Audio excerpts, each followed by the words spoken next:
আল্লাহ বলেন, ও বিশ্বাসীরা শোনো শোনো, তোমাদের জন্য সিয়ামকে ফরজ করা হয়েছে, ঠিক যেমন ভাবে তোমাদের পূর্ববর্তী উম্মতদের উপরও সিয়ামকে ফরজ করা হয়েছিল, লাআল্লাকুম তাত্তাকুন, যাতে করে তোমরা সবাই মুত্তাকি হতে পারো। সুবহানাল্লাহ বলেন।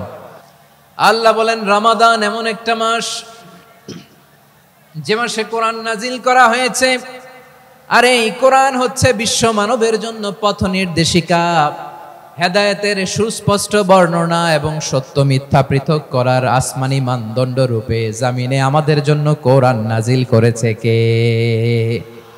রমাদান নাম শুনলেই মুমিন হৃদয়ে বয়ে যায় প্রশান্তির ফল্গু ধারা, ঠিক কিনা?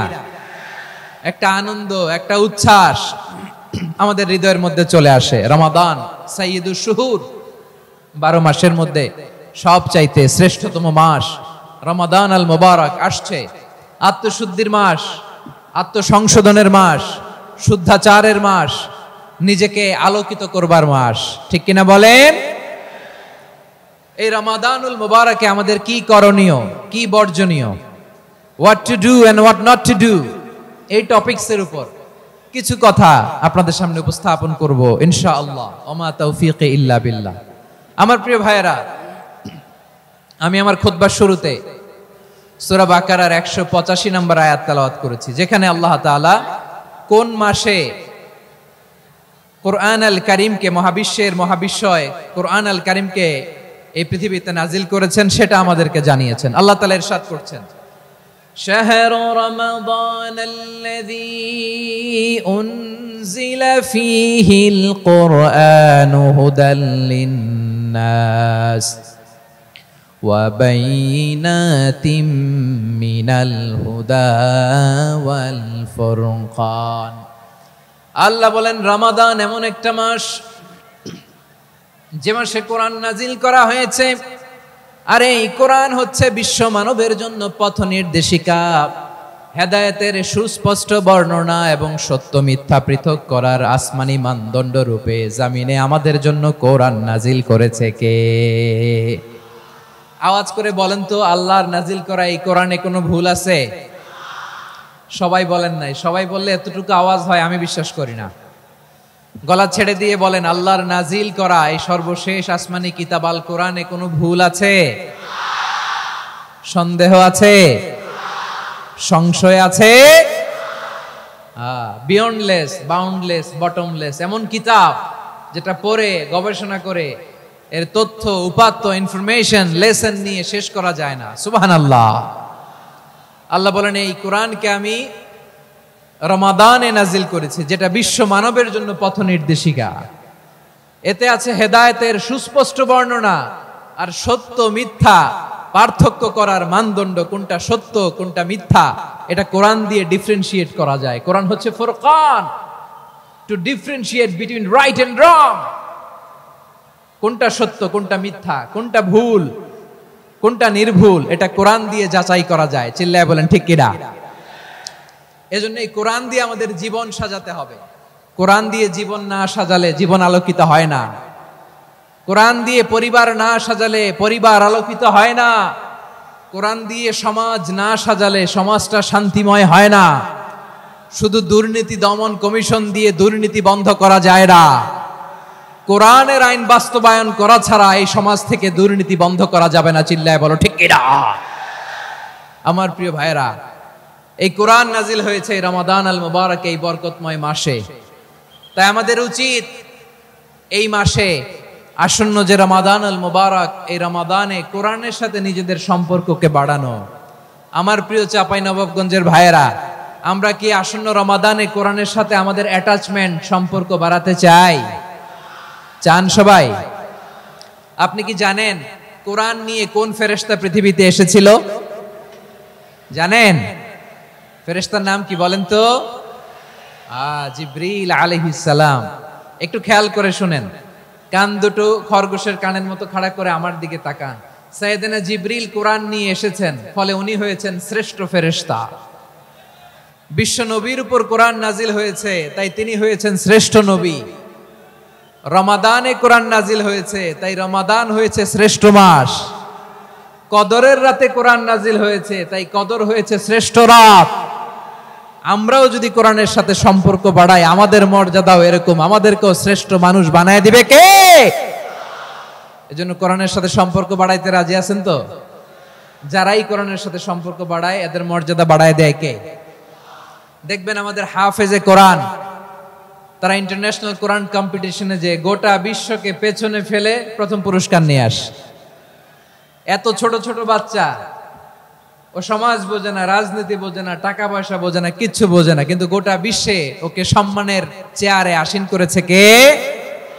এই কোরআনের সাথে লাগলে আল্লাহ তাআলা সম্মান বাড়িয়ে দেয়। আমার প্রিয় ভাইয়েরা, আসুন আমরা শুরুতেই, আলোচনার শুরুতেই শপথ নেই যে আসন্ন রমাদানে আমরা কোরআনের সাথে নিজেদের সম্পর্ককে মজবুত করব ইনশাআল্লাহ। সবাই বলুন ইনশাআল্লাহ। শাবান মাস আসলে, রজব মাস আসলে সাহাবারা কি করতেন আসুন আমরা দেখি, কিভাবে তারা রমাদানকে ওয়েলকাম জানাতেন। রজব শাবান আসলেই ওনারা রমাদান পর্যন্ত পৌঁছার আকুতি, আগ্রহ আর ফরিয়াদ আল্লাহর কাছে জানাতেন আর বলতেন, ইয়া আল্লাহ, রমজান পর্যন্ত আমাদের হায়াত বাড়িয়ে দাও। আল্লাহুম্মা বাল্লিগনা রমাদান, আল্লাহ তুমি রমজান পর্যন্ত আমাদের পৌঁছে দাও। আল্লাহুম্মা বারিক লানা ফি রজব ওয়া শাবান ওয়া বাল্লিগনা রমাদান, আল্লাহ রজব শাবানে বরকত দাও, আল্লাহ রমজান পর্যন্ত তুমি আমাদেরকে পৌঁছে দাও। আওয়াজ করে পড়েন আমিন। আমার প্রিয় চাঁপাইনবাবগঞ্জের ভাইরা, গত বছর অনেকের সাথে আমরা একসাথে রমাদান কাটিয়েছি, তাদের অনেকে দুনিয়াতে এখন বেঁচে নাই, এরকম আছে না নাই? এই যে আরো 7 দিন বাকি রমাদান আসতে, এই 7 দিন পর্যন্ত আমরা রমাদান পাবো, কোনো গ্যারান্টি আছে? আচ্ছা, এই বছর যদি খুশনসিব হয় আমাদের, আমরা যদি পাই, আগামী বছরও যে রমাদান আমরা পাবো, কোনো গ্যারান্টি আছে? তাহলে আসুন আমরা ভেবে নেই, হতে পারে this Ramadan could be the last and final Ramadan in our life. হতে পারে এই রমাদানই হতে পারে আমার জীবনের শেষ রমাদান। ঠিক কিনা বলেন? তাই আসুন আমরা আল্লাহর কাছে দোয়া করি, আল্লাহুম্মা বাল্লিগনা রমাদান, আল্লাহ তুমি রমাদান পর্যন্ত আমাদেরকে পৌঁছে দাও। আওয়াজ করে পড়েন আমিন। ইবনু রাজব আল হাম্বলি লাতাইফুল মাআরিফের মধ্যে লিখেছেন, সাহাবারা ওনারা রমাদান কেন্দ্রিক, আমাদের সালাফ সালফে সালেহিনরা রমাদান কেন্দ্রিক জীবন কাটাতেন। ওনারা রমজান আসার 6 মাস আগে আল্লাহর কাছে দোয়া করতেন, আল্লাহ রমজান পর্যন্ত পৌঁছে দাও। রমজান চলে যাওয়ার পরে বাকি 6 মাস আল্লাহর কাছে দোয়া করতেন, আল্লাহ এই রমাদানে যে ইবাদত করেছি, এই ইবাদতগুলো তুমি কবুল করে নাও। সুবহানাল্লাহ। তাহলে পুরো বছর রমাদান কেন্দ্রিক জীবন। রমজান আসার আগে 6 মাস দোয়া করতো, আল্লাহ আমরা যেন রমজান পাই। রমজান চলে যাওয়ার পরে বাকি 6 মাস বলতো, আল্লাহ রমজানে যে ইবাদত করেছি এগুলো তুমি কবুল করে নাও।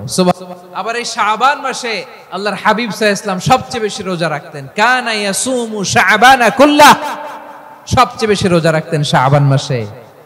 ওয়া কানা ইয়াসুমু শাবানা ইল্লা কালিলা, শাবানের অল্প কয়েকদিন ছাড়া পুরো শাবানটাই বিশ্বনবী রোজা রাখতেন। সুবহানাল্লাহ পড়েন। এই শাবানে আপনারা রোজা রাখছেন তো?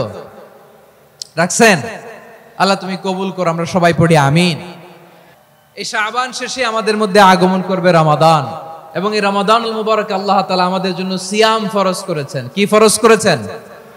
তিনি সূরাতুল বাকারার 183 নম্বর আয়াতে ইরশাদ করছেন, রাব্বুল আলামিন বলেন, ইয়া আইয়ুহাল্লাযীনা আমানু কুতিবা আলাইকুমুস সিয়ামু কামা কুতিবা আলাল্লাযীনা মিন ক্বাবলিকুম লাআল্লাকুম তাত্তাকুন। আল্লাহ বলেন, ও বিশ্বাসীরা শোনো শোনো, তোমাদের জন্য সিয়ামকে ফরজ করা হয়েছে, ঠিক যেমন ভাবে তোমাদের পূর্ববর্তী উম্মতদের উপরও সিয়ামকে ফরজ করা হয়েছিল, লাআল্লাকুম তাত্তাকুন, যাতে করে তোমরা সবাই মুত্তাকি হতে পারো। সুবহানাল্লাহ বলেন, যাতে করে তোমরা আল্লাহ সচেতন হতে পারো। তাহলে সিয়ামকে, এই সামনে যে রমাদান আসতেছে আমার প্রিয় ভাইয়েরা, এই পুরো রমাদান ব্যাপী সিয়াম সাধন করা, সিয়াম পালন করাকে আমাদের জন্য ফরজ করে দিয়েছে কে? রমাদানের রোজা রাখার নফল নাকি? রমাদানে সিয়াম পালন করা কি নফল? সুন্নাত? তাহলে কি ফরজ? আওয়াজ করে বলেন, রমাদানের রোজা রাখা কি ফরজ? এটা শুধু আমাদের উপরই ফরজ না, আমাদের আগে যত জাতিগোষ্ঠী এই পৃথিবীতে এসছে সবার উপরে সিয়াম পালনকে ফরজ করেছে কে? সবার উপরে আল্লাহ তাআলা সিয়াম পালনকে ফরজ করেছিলেন। তবে ধরনটা ভিন্ন ছিল, এক এক জাতিগোষ্ঠীর জন্য এক এক ধরনের ছিল। আমাদের জন্য সিয়াম ফরজ টানা 1 মাস 30 দিন বা 29 দিন। কোন কোন উম্মতের উপর 30 দিন না, মাত্র 3টা রোজা ফরজ ছিল। কয়টা? আওয়াজ করে বলেন। আপনাদের কি মনোযোগ আছে না গেছে? মনোযোগ আছে? তাকবীর পড়েন তো, লিল্লাহে তাকবীর। আমাদের 1 মাস সিয়াম ফরজ। পূর্ববর্তী অনেক উম্মতের উপর 1 মাস ছিল না, 3টা ফরজ ছিল। কয়টা? প্রতি মাসের 13, 14, 15 ফরজ ছিল তাদের জন্য। কারো জন্য শুধু একটা, আশুরার রোজা। কোন কোন উম্মতের জন্য 10টা। কোন কোন উম্মতের জন্য রোজা ফরজ ছিল মৌনতার রোজা, আরবিতে বলে সৌমুল ইনসাত, মানে সারাদিন খেতে পারবে, পান করতে পারবে, স্ত্রীর সাথে মেলামেশা করতে পারবে, কিন্তু কথা বলতে পারবে না। কথা বললেই তাদের রোজা ভেঙে যেত। পড়েন সুবহানাল্লাহ। কি অদ্ভুত ব্যাপার! মৌন সম্মতির রোজা। যেমনটি সাইয়্যিদাতুনা মারিয়াম আলাইহাস সালাম বলেছেন, ইন্নী নাযারতু লির-রাহমানি সাওমা ফালান উকাল্লিমাল ইয়াওমা ইনসিয়া। তিনি বলেছেন, আজকে আমি রহমানের জন্য, মানে আল্লাহর জন্য রোজা মানত করেছি, আজকে আমি কারোর সাথে কথা বলতে পারবো না। তো রোজা রাখলে কথা বলতে পারবে না কেন? কারণ ওই শরীয়তে রোজার বিধান ছিল সকাল থেকে সন্ধ্যা খেতে পারবেন, পান করতে পারবেন, কিন্তু কথা বলতে পারবেন না। কথা বললেই রোজা ভেঙে যেত। সুবহানাল্লাহ বলেন। তাহলে সব জাতিগোষ্ঠীর উপরে রোজা ফরজ ছিল, কিন্তু ধরনটা ভিন্ন ছিল। মজার ব্যাপার হচ্ছে, আপনি বর্তমানেও বিভিন্ন ধর্মের দিকে তাকান, বৌদ্ধ ধর্ম, হিন্দু ধর্ম, খ্রিস্ট ধর্ম, তাদের মধ্যেও রোজা আছে। ইংরেজরা, খ্রিস্টানরা এটাকে বলে ফাস্টিং। কি বলে? ফাস্টিং। আমাদের হিন্দু ভাইয়েরা বলে উপবাস। তারা কি বলে? উপবাস। আবার এখন আন্দোলনেরও একটা মাধ্যম হয়েছে এটা, না খেয়ে থাকা। এটারে বলে অনশন। এটারে কি বলে? অনশন ধর্মঘট। মানে আমাদের দাবি না মানলে আমরা খাবো না, রোজা রাখলাম। আছে না নাই? তারপরে আধুনিক বিজ্ঞান এটার একটা নাম দিয়েছে না খেয়ে থাকাকে, অটোফিজি। কি বলে? অটোফিজি। জাপানের এক চিকিৎসা বিজ্ঞানী এই অটোফিজির উপর গবেষণা করে সে নোবেল পেয়েছে। সুবহানাল্লাহ পড়বেন না? এজন্য আল্লাহ তাআলা আমাদের জন্য গোটা রমাদানে এই সিয়ামকে ফরজ করে দিয়েছেন। আওয়াজ করে বলেন আল্লাহু আকবার।